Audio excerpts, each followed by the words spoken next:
So ngayon guys, ang video ko po ay tungkol po sa 5 peso year 2001 kasi po may mga nagtanong po sa akin tungkol dito kung ito ba ay may halong ginto.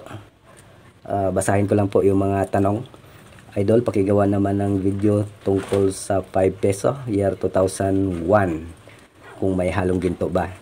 At saka yung isang nagtanong po, hello po, ask ko lang, totoo po ba 14 karat gold ang 5 peso year 2001? So yun po yung mga nagtanong.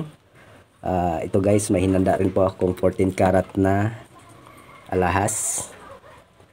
Kasi po ikumpara po natin ito kung ano po yung resulta. So alam naman natin lahat na ang 5 peso ay gawa po sa nickel brass. So napakadali lang nitong gawin guys. Kailangan lang po natin ng magnet. Ayan. Or kahit anong magnet po pwede. Ito, yung ganito. So ito po yung gamitin ko, yung maliit. And then muriatic acid guys. Ayan. So una, ikis-kis lang po natin itong 5 peso.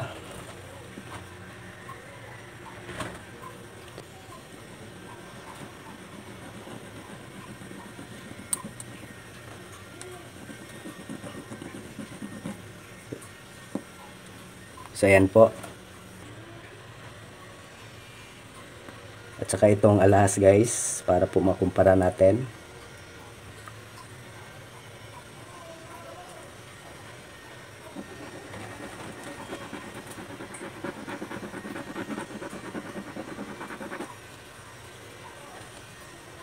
So ayan po. Halos parehas lang po yung kulay guys. Ito po yung 5 peso year 2001. Ito po yung 14 karat gold. And then kuha po tayo ng muriatic guys.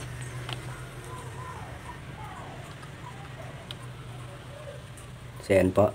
And then gamit lang po tayo ng cotton buds para po safe tayo.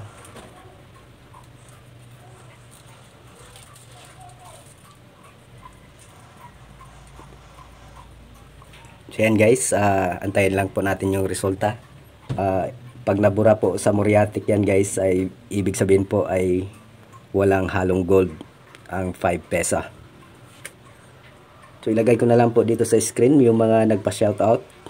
So ayan, habang inaantay po natin yung resulta.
So yan guys, malinaw po, ang 5 peso po ay walang halong ginto kasi po nabura siya sa muriatic acid. Pero ang 14 karat po na alahas ay hindi po nabura.